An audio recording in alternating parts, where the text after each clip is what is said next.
बहुत समय पहले की बात है। एक घना जंगल था जहां कई प्रकार के पक्षी और जानवर रहते थे। उसी जंगल में एक चतुर और समझदार कौवा भी रहता था जिसका नाम कालू था।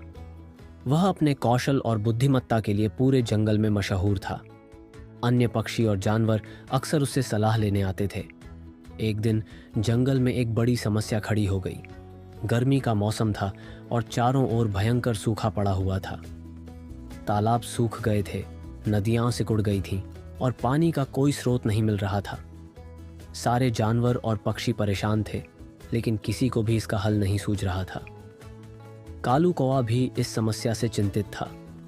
वह इधर उधर उड़कर पानी की तलाश करने लगा। कई घंटों की उड़ान के बाद उसे एक गांव के पास एक छोटा सा घड़ा दिखा जिसमें थोड़ा सा पानी था।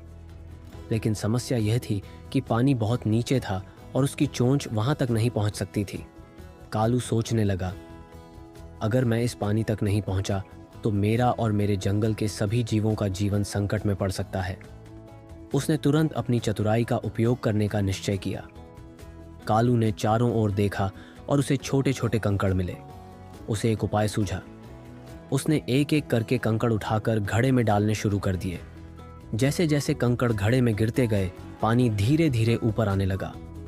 थोड़ी देर बाद पानी इतना ऊपर आ गया कि कालू अपनी चोंच से आराम से पी सका। उसने जी भरकर पानी पिया और अपनी प्यास बुझाई। फिर उसने सोचा, अगर मैं इस पानी को जंगल तक ले जाऊं तो बाकी जीवों की भी मदद हो सकती है। कालू ने अपनी चोंच में थोड़ा पानी भरा और वापस जंगल की ओर उड़ चला। उसने जंगल के अन्य पक्षियों और जानवरों को वहां चलने के लिए कहा। वे सभी उसके साथ उस घड़े तक पहुंचे और बारी बारी से पानी पीने लगे। इस घटना से जंगल के सभी जानवरों और पक्षियों ने एक महत्वपूर्ण सबक सीखा। समस्या कितनी भी बड़ी हो, अगर हम समझदारी और धैर्य से काम लें तो उसका हल अवश्य निकल सकता है। इस घटना के बाद जंगल के राजा शेर ने एक घोषणा की, समझदारी और परोपकार ही सच्ची ताकत है। कालू कौवा ने न केवल खुद को बचाया बल्कि पूरे जंगल को भी बचाया। अब से कालू को जंगल का सलाहकार बनाया जाएगा और हम सब उसकी बुद्धिमत्ता से सीखेंगे। कालू की चतुराई और दयालुता की कहानी जंगल के हर कोने में गूंजने लगी। अब जब भी कोई मुश्किल आती, जंगल के सभी जीव मिलकर समस्या का हल ढूंढते और कालू हमेशा उनकी मदद के लिए तैयार रहता।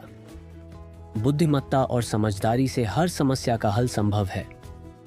हमें खुद के साथ दूसरों का भी भला सोचना चाहिए।